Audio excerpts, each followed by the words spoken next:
అది 1940. పంజాబ్లో ఒక స్కూల్లో సైన్స్ టీచర్ పిల్లలకి లైట్ గురించి ఎక్స్ప్లెయిన్ చేస్తున్నారు. ఆ టీచర్ లైట్ స్ట్రైట్గా ట్రావెల్ చేస్తుందని చెప్పారు.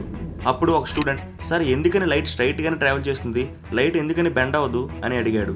దానికి ఆ టీచర్ దగ్గర సమాధానం లేకపోవడంతో, సరే నువ్వే లైట్ని బెండ్ చేద్దావులే అని చెప్పారు. దాంతో పిల్లలందరూ నవ్వారు. కానీ ఆ రోజు ఆ పిల్లడు డిసైడ్ అయ్యాడు, నేను ఎలా అయినా సరే లైట్ని బెండ్ చేస్తానని. ఆ క్షణం ఆ స్టూడెంట్కి వచ్చిన ఆలోచన వల్ల ఈరోజు మనం అనుభవిస్తున్న high speed internet, high resolution images and complicated endoscopic surgeries అన్నీ పాసిబుల్ అయ్యాయి. ఆ స్టూడెంటే ది గ్రేట్ ఇండియన్ సైంటిస్ట్ అయిన డాక్టర్ నరేంద్ర సింగ్ కపానీ. ఈయన్నే మనం ఫాదర్ ఆఫ్ ఫైబర్ ఆప్టిక్స్ అని కూడా పిలుస్తాం. ఇంత పెద్ద గొప్ప రెవల్యూషనరీ ఇన్వెన్షన్ చేసిన ఇతని గురించి మనలో చాలా మందికి తెలియదు. ఈయన చేసిన రీసెర్చ్ అనేది చాలా గొప్పది.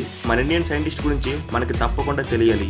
ఈ వీడియో చాలా ఇంట్రెస్టింగ్ ఉంటుంది, చివరి వరకు చూడండి అండ్ ప్రతి ఒక్కరికి షేర్ చేయండి, ఛానల్ని సబ్స్క్రైబ్ చేసుకోండి.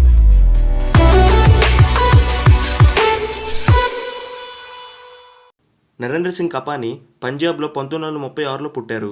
ఈయనకి తన స్కూల్లో వచ్చిన ఆలోచన నిజం చేయాలనే సంకల్పంతో ఆగ్రా యూనివర్సిటీలో తన గ్రాడ్యుయేషన్ కంప్లీట్ చేశారు. తర్వాత ఈయన మన దేశం యొక్క డిఫెన్స్ సిస్టమ్ బాగుండాలంటే తప్పకుండా గుడ్ కమ్యూనికేషన్ అవసరం అని భావించారు. అందుకని ఇతను IOFSలో జాయిన్ అయ్యి అవసరమైన డిఫెన్స్ ఎక్విప్మెంట్ తయారు చేశారు. అప్పుడు అతనికి అర్థమైంది, ఎందుకని నేను బెండింగ్ ఆఫ్ లైట్ రీసెర్చ్ని వాడి నా దేశానికి ఒక బెస్ట్ కమ్యూనికేషన్ అందించకూడదు అని ఆలోచించారు. అండ్ ఆ ఆలోచనతో తను ఇంగ్లాండ్ వెళ్ళారు. ఎందుకంటే ఇంగ్లాండ్ దగ్గర అప్పటికే మంచి టెక్నాలజీ ఉంది కాబట్టి. అలా తను ఇంపీరియల్ కాలేజ్ ఆఫ్ లండన్లో జాయిన్ అయ్యారు. ఈ కాలేజ్లో రీసెర్చ్ వల్ల ఈయన లైఫ్లో 2 ముఖ్యమైన సంఘటనలు జరిగాయి. ఒకటి, తన ఆలోచన అయిన లైట్ బెండింగ్ నేచర్పై స్టడీ చేసి ఫైబర్ ఆప్టిక్స్ కొనుక్కోవడం. ఇంకోటి, తన స్నేహితుడి చేతిలో మోసపోవడం. ఈ ఫైబర్ ఆప్టిక్స్పై వర్క్ చేసినప్పుడు ఇతనికి ఒక ఫ్రెండ్ ఉండేవారు. అతనే బ్రిటిష్ ఇన్వెంటర్ అయిన హెరాల్డ్ హాప్కిన్స్. ఈ హెరాల్డ్ హాప్కిన్స్ థియరీ ఆఫ్ ఎబ్రియేషన్ గురించి మన నరేంద్ర సింగ్ కపానీ గారికి చెప్పారు. ఈ థియరీ ఆఫ్ ఎబ్రియేషన్ ఏంటంటే, లెన్సెస్ వాడితే మనం ఇప్పుడు చూస్తున్న ఇమేజెస్ అనేవి ఇంకా క్లారిటీగా కనిపిస్తాయని. అయితే అప్పట్లో చాలా వరకు ఎండోస్కోపిక్ ట్యూబ్స్ అనేవి స్ట్రైట్గా ఉండేవి, అంటే రాడ్స్లో ఉండేవి, ఫ్లెక్సిబుల్గా ఉండేవి కావు. దానివల్ల చాలా సర్జరీస్ అండ్ డయాగ్నోసిస్లో అంతగా సక్సెస్ రేట్ ఉండేది కాదు. ఈ థియరీ ఆఫ్ ఎబ్రియేషన్పై బాగా రీసెర్చ్ చేసి కపానీ గారు ఫైబర్ ఆప్టిక్స్ని కొనుక్కున్నారు. దాంతో మంచి clarity and flexible endoscopy method వచ్చింది. ఈ ఫైబర్ ఆప్టిక్స్ అనేవి టోటల్ ఇంటర్నల్ రిఫ్లెక్షన్ అనే ఒక ఫినామినన్పై ఆధారపడి ఉంటాయి. ఎక్కడో 10th క్లాస్లో ఉన్నట్టుగా ఉంది కదా. లైట్ ఎప్పుడైతే ఒక మీడియం నుంచి ఇంకో మీడియం ట్రావెల్ చేస్తుందో ఆ లైట్ అనేది రిఫ్రాక్ట్ అవ్వాలి. అలా రిఫ్రాక్ట్ అవ్వకుండా అదే మీడియంలోకి రిఫ్లెక్ట్ అయితే దాన్నే టోటల్ ఇంటర్నల్ రిఫ్లెక్షన్ అని అంటాం. ఇలా ఎప్పుడు జరుగుతుందంటే, ఇన్సిడెంట్ లైట్ రే యొక్క యాంగిల్ అనేది క్రిటికల్ యాంగిల్ కన్నా ఎక్కువ ఉన్నప్పుడు. దీనికి బెస్ట్ ఎగ్జాంపుల్ ఎండమావులు. ఇంకా క్లియర్గా చెప్పాలంటే ఈ ఇమేజ్ చూడండి. ఈ ఇమేజ్లో వాటర్లో ఉన్న ఫిష్ యొక్క ఇమేజ్ అనేది వాటర్లోనే ఫామ్ అయింది. ఇలా ఆప్టికల్ ఫైబర్స్కి ఒక రూపం వచ్చింది. అయితే ఈ ఆప్టికల్ ఫైబర్స్ ద్వారా ఎక్కువ ఇన్ఫర్మేషన్ ట్రావెల్ చేయాలంటే ఎక్కువ ఫ్లెక్సిబుల్ ఆప్టికల్ ట్యూబ్స్ అవసరం. ఇలా చిన్న చిన్న ట్యూబ్స్ అన్నీ ఒక వైర్గా చేస్తారు. ఎందుకని ఎక్కువ ఇన్ఫర్మేషన్ ట్రావెల్ చేయాలంటే, ఒక ఇమేజ్ మనకు క్లారిటీగా కనబడుతుందంటే అందులో డీటెయిల్స్ అన్నీ మనకు క్లియర్గా ఉన్నట్టే. మరి అన్ని డీటెయిల్స్ క్యాప్చర్ చేయాలంటే ఎక్కువ ఆప్టికల్ ట్యూబ్స్ అవసరం. ఇలా flexibility plus high resolution support చేసే ఆప్టికల్ ఫైబర్స్ని కొనుక్కున్నారు. అయితే సైంటిస్ట్ హాప్కిన్స్ ఇన్వెన్షన్లో ఎక్కువ భాగం నాదే కాబట్టి రైట్స్ అన్నీ నాకే దక్కాలని అన్నారు.